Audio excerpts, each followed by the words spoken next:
it's crucial for us all to have support systems. Yeah. I don't know what I would have done without the monks. Like when I was going through some of those vicious samskaras and patterns of just, intense darkness. It's very easy to get mixed up and lose the foresight or the higher perspective of things.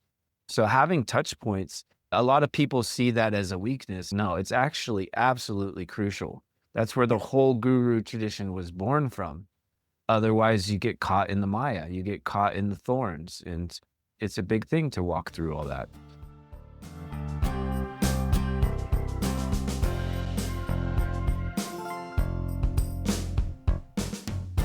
This is Colleen Akiko, your host in this final segment of the series Individuality and Universality with Matthew Hara.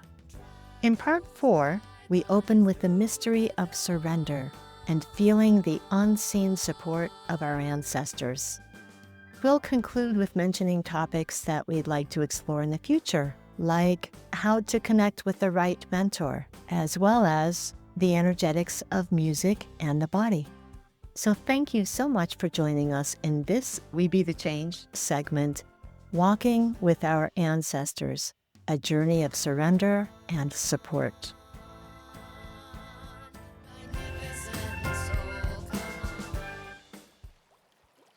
Can I share an experience that I just had a couple of weeks ago? Chris and I were next to the ocean, next to some very sacred indigenous burial grounds. We're walking out and there is a labyrinth, and I don't know if you remember our labyrinth that we used to have. It was much bigger than that one, and it would take some time to walk. But we had the time, and we started walking the labyrinth. I walked in. It was contemplative. It was sweet. It was calming. Yeah, there were people on the outside of the labyrinth saying things, but it was okay. Yeah. I come into the center of the labyrinth, and this is good. Doorway in is the same as the doorway out in this labyrinth. There's just one entrance. And so I'm going the opposite way on the outside. And then I have this sense, this myriad of beings, ancestors, helpers, people who just are with me and love me. And they weren't leading me so much as following me. They were behind me. And I just teared up, and I was overwhelmed with how supportive and loving they felt. And as I was listening, just tuning in, part of me is just crying out. I'm feeling like the little child who doesn't know how to walk even. The word that came so clear for where I was in that moment, and I still feel this, surrender. Surrender. And that's what I came out of the labyrinth with. And to my mind, it is counter what my mind would say right now. Yes. My mind says, okay, this is a crazy time. You need to do 1, 2, 3, 4, and 5. Be very vigilant that way. And this could happen, so be prepared. I'm not saying we shouldn't operate on that level. But the surrender is definitely, for me, was the word of the hour. Beautiful. The sacred surrender. It feels like it's a different feeling than the feeling of surrender. Give your heart to Jesus. That's a surrender, but it's giving my heart.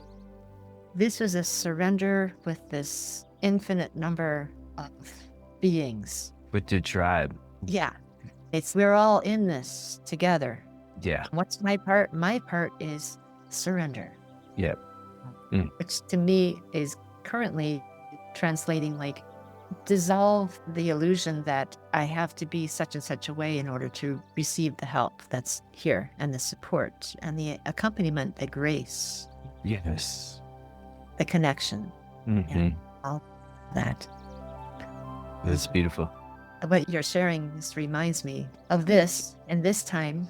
I think that's so important what you shared about seeing the team of the beings and the ancestors, and that's true for each of us. We all have this light tribe of elders and ascended masters and our 7 generations, and they do want to support us, and they can support us when we do open to a willingness. And oftentimes it takes a surrendering of our own, always wanting to hold onto the steering wheel for their presence to be able to come in and support us in a big way. Yeah, big way. That's one Yeah. way of saying it. Totally. Pretty big way. More than the mind can comprehend way. Yes. Yeah. I'm feeling complete with our time this time, and yet I would love to have more conversations with you about your music and how the embodiment is expanding into your music and other really cool offerings that you are putting out there. I think what we can do is I'll put this out in some podcast episodes, and I would invite the listeners to respond to how this is resonating. Would you be all right if we hear from some people who would like to hear a conversation with you on particular subjects and topics and maybe aspects of your story as well? Of course. I love sharing the truth. I know that my truth isn't just my truth, because the way my path is lined up and it's been about consciousness, there's these universal principles that are applicable to all of us. And that's the beauty of a personal story. It can give us a relationship and a connection point, but also you talk about surrender, I'm right there with you. And so these are principles of the path. And so sharing them brings me so much joy. And yeah, it's Me just what too. I'm here for. Yeah. Yeah, I love what you just said. Connection point. Mm-hmm. And that is my hope and prayer and desire for this podcast, that it be a connection point. Yeah. Yeah, what you've expressed and the place from which you've expressed all that we talked about is so vital right now and offered as connection points.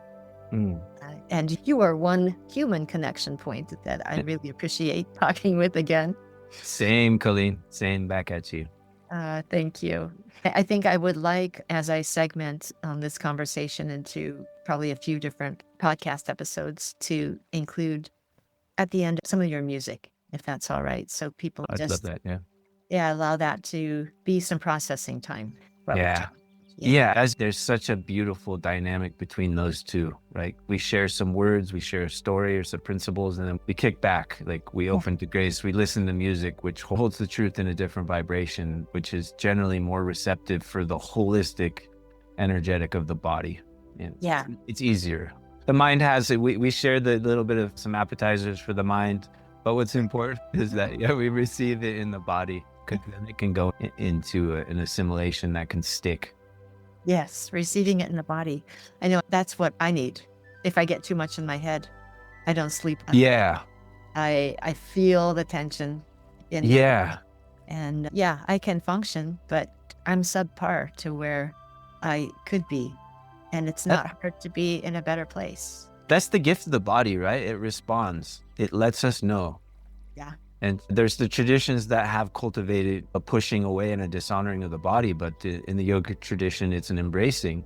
And then we see that the body is the temple, and we take care of the temple from the feet to the crown. The crown resides in the heavens, and the feet is the roots of the mother. And the full spectrum is right here. So the more we can tune in and listen and provide what it needs, then the rest happens automatically. Yes, we call this, we be the change. Yeah. That's it. As we are just who we are, truly, in the body. Yeah. There's nothing more change-making that I know of than that. Totally. Yes. Walking luminaries. Yes. Victory to the luminaries. Victory to the luminaries. Yeah, it is already done. Aye. So we need to learn how to put ourselves in conducive places when we need to. Otherwise, we can get drowned in collective fields of consciousness, which are vibrating at certain frequencies that aren't conducive for our growth. And we can end up having to process a lot. I know I would like to be more aware in that realm, because I have my own personal experiences where I have been walking and all of a sudden I stop. And I'm like, oh, I need to sit here. Yes. Yeah. Oh, I need to sit with this tree. Yeah. I need to be in physical contact with this tree. Yep. And so forth. Love that. Like the nature's medicine, listening to it, using it. Yeah. I'm glad we had the conversation that we just had before talking about sacred places in nature. because we don't want it to be another thing. Yeah, We want it to be inclusive, that this totally. includes embodying our body, walking on the earth, being in the water, etc. Yeah. Uh, uh, Yeah, I loved how we did organically. We talked about embodiment. That's the most important kind of focal point for me right now. So Me as well. that's good. Yeah. Yeah. I think we laid some groundwork for offshoots, Cool. how, Yeah. like music, Mm-hmm. creativity, artistic expression. Also, I noticed that under the topic of mentoring, you have been mentored and you have been a mentor yourself. Mm-hmm. Your work with Oneness Youth, I'd like Mm-hmm. to visit that at some point. Have that in there. And Yeah, I would love to share about that. And mentoring in general, it's crucial for us all to have support systems. Like, yeah, I don't know what I would have done without the monks. Like, when I was going through some of those vicious samskaras and patterns of just, intense darkness. Like, Yeah. it's very easy to get mixed up and to lose the foresight or the higher perspective of things. So having touch points, a lot of people see that as a weakness. It's actually absolutely crucial. That's where the whole guru tradition was born from. Otherwise, you get caught in the Maya, you get caught in the thorns, and it's a big thing to walk through all that. Yes. And that's another subtopic that I think is really relevant because a lot of people do not afford themselves that network because they don't trust. And they've heard so many stories of abuses that have gone on in that network. Yep. And To for good address- reason, there has been all kinds of. Yeah. But then if we do find people that we resonate and are reliable, they're just priceless resource, which I feel like is crucial at certain phases for sure, for all of us. I wonder in that conversation if you might have some tips on Oh, finding a mentor or finding a guide that a resonates. mentor, the right mentor for you. Totally. Yeah. Yeah. I think that would be really relevant. Yeah. I think that's a nice idea. Yep. Okay. And there are other things too, but we got a lot. Yeah. Thank you so much, Colleen. I'm really grateful and humbled and just, this stokes my heart out. Thank you. Me Thank too. you. This concludes our series with Matthew Hara. And as we were ending this conversation, we talked about some possibilities for future podcast conversations with Matthew, like feeling music in our bodies, a supportive network, all kinds of wonderful possibilities. So what would you like to hear? What kind of things would resonate with you in a We Be the Change conversation with Matthew Hara? We'd love to hear from you, and we'd love your reviews, your subscriptions, your engagement, and love to hear how this is for you. So thank you so much for listening. You can reach out to me, Colleen Akiko, through songrise.live. That's songrise.live. And you can find some more of Matthew Hara's content on our bonus content page. If you'd like to reach out to Matthew directly, his website is matthewhara.com. That's MATTHEWHARA.com. And just to take you out, here's a wonderful soul song for you from Matthew Hara.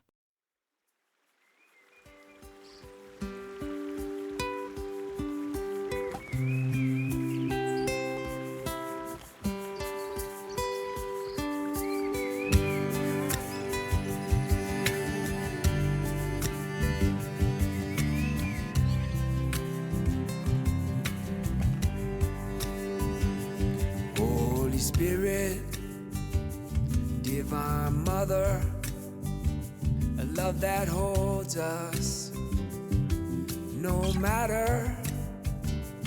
Holy Spirit, Divine Mother, a love that holds us no matter. White light, give her a light, the sweetest softness, mighty goddess, white light, give her a light, the sweetest softness, mighty goddess. Mama Shakti Bhagavati Jai.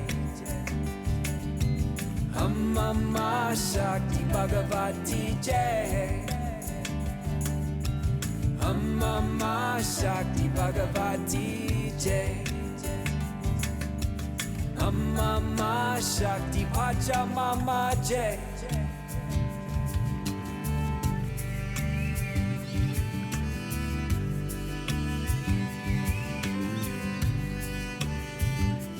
Divine Goddess to all of creation in the form of Shakti and JJ Ma. Divine Goddess to all of creation in the form of cooperation and JJ Ma. Divine Goddess to all of creation in the form of true wealth, true health, JJ Ma. And divine goddess to all of creation in the form of love, love, love, JJ Ma. Mama Shakti Bhagavati Jai. Mama Shakti Bhagavati Jai. Mama Shakti Bhagavati Jai. Mama Shakti Pachamama Jai.